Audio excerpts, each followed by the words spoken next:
Halo semua, Jadi berkenal masuk ke lagi dalam asmaipun mahdi syaril sirkulasi lima dalam bagas populer seksana. atau Kanca-kanca sirkulasi sadejeh kang terminal. nyisambet kawula Bima. Kawula Sirkulasi ababeragi terminal itu Jember hubungan sakan antara ginto bisa arteriol, perkenalan dari kawula kapiler, dan salah juga luputnya venul. kulo nyuwun sapuro. Dan Nah, sih. Kaisah perkenalan nganggui bahasa Madura, bahasa Neka dari daerah Madura Jabar Timur. Oke, yang selanjutnya yaitu Matur selangkong, ada mohon maaf kalau ada anastomosis. kesalahan. Sekian dari saya. Assalamualaikum warahmatullahi wabarakatuh. Perkenalkan, asma kula Muhammad Rizal Aprianto. Niki kula ndamel basa Roma Inggil sing biasa dikangge damel sing luwih sepuh. Matur suwun. Hallo, mijn naam is Muhammad Saif Ali. Ik kom uit Pasuruan. Ik ben een student van Airlangga University. Ik spreek momenteel Nederlands. Dankjewel. Assalamualaikum warahmatullahi wabarakatuh. Kenalin nih, nama Aye Danang Sakti Wicaksono. Aye berasal dari Jakarta. Sekarang Aye kuliahnya di Universitas Airlangga jurusan Teknik Industri. Bahasa berikut yang saya gunakan adalah bahasa Betawi yang asli dari Jakarta yang sudah ada di lingkungan saya sejak saya lahir. Konnichiwa, Ezra Sagabeni desu. Watashi wa Indonesia kara kite Airlangga de gaku de denkyou shiteimasu. Bahasa yang saya gunakan sebelumnya adalah bahasa Jepang yang kerap kali digunakan pada masa penjajahan Jepang di Indonesia. Arigatou gozaimasu. Assalamualaikum warahmatullahi wabarakatuh. Ahlan, ismi Nadia Hairunisa. Tuna Dunani Nadia. Ana min Jakarta. Sabahul khair, sabahan nur. Syukron. Bahasa berikut merupakan bahasa Arab. Dahulunya, bahasa ini banyak digunakan di Palestina. Hello guys, I introduce myself. My name is Hosea Fardana. I'm from Tulungagung East, Java, and I am an Airlangga University student. English is an international language used by many people in the world. By learning English, we can go international, and English is my second language. Thank you. Hai dulur kabeh, kenalno aran isun Dayu Amalia Putri teko Banyuwangai. Bahasa apa sih ini? Ini merupakan bahasa Using dari suku Using yang ada di Banyuwangi.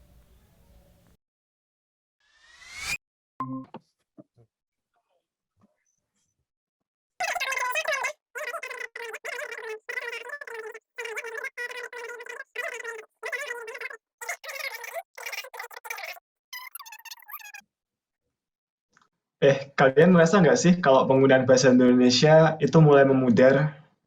Iya nih, apalagi karena semakin pesatnya perkembangan media, banyak remaja yang lebih tertarik untuk menggunakan bahasa gaul sama bahasa asing gitu ketimbang bahasa Indonesia.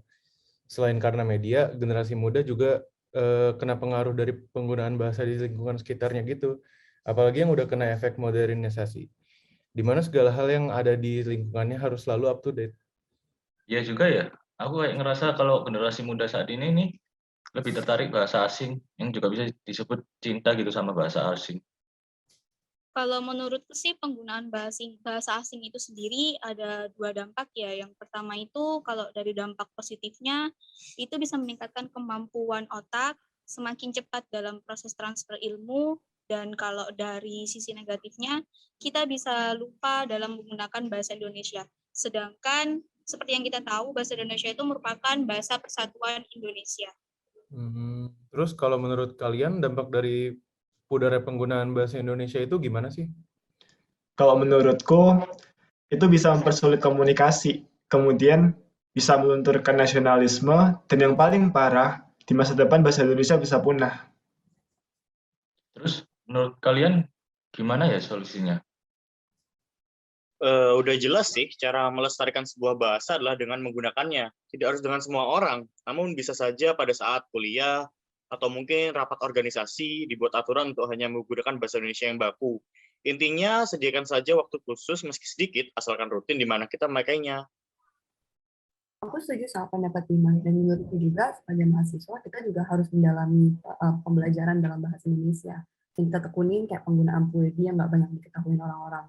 Dan menurutku juga lebih baik sih kalau memakai bahasa Indonesia yang baik dan benar tuh dalam kegiatan sehari-hari, nggak cuma dalam kegiatan formal aja. Dan selain itu, sebagai mahasiswa, bagus sih menurutku kalau misalnya kita membuat kayak misalnya workshop atau webinar yang mengulas tentang penggunaan bahasa Indonesia dan polemik yang lagi dihadapi sekarang. Contohnya tuh kayak misalnya penggunaan dua bahasa dalam satu kalimat, misalnya mencampurkan bahasa Indonesia dengan bahasa Inggris dalam pembicaraan sehari-hari. Oh ya, sebelumnya kalian udah pada tahu asal-usul bahasa Indonesia itu seperti apa ya? Sekarang kita membahas asal-usul bahasa Indonesia. Sebelum Indonesia merdeka dan bahasa Indonesia diresmikan, mayoritas penduduk Nusantara sudah mengenal bahasa Melayu. Hal tersebut dapat dibuktikan dalam penemuan prasasti yang berada di Kedukan Bukit, Talang Tuwo, Kota Kapur, dan lain-lain. Pada era kolonial Belanda, pemerintahannya mengetahui bahwa bahasa Melayu sudah banyak digunakan oleh penduduk Hindia Belanda sendiri. Upaya Belanda untuk menegakkan sistem pendidikan dengan cara membentuk panitia khusus untuk menentukan jenis bahasa Melayu yang digunakan di sekolah dasar, karena banyak variasi dari bahasa Melayu itu sendiri. Akhirnya ditetapkan bahasa Melayu Riau sebagai bahasa standar dan bahasa Balai Pustaka. Sekian. Kami memang bisa berbahasa asing, dan kami semua berbeda-beda asal daerahnya. Tetapi di sini kita disatukan oleh bahasa Indonesia sebagai bahasa kesatuan dan bahasa persatuan. Mungkin Anda tidak bisa menyaksikan persatuan bangsa Indonesia seperti saat ini, karena kami bangga berbahasa Indonesia.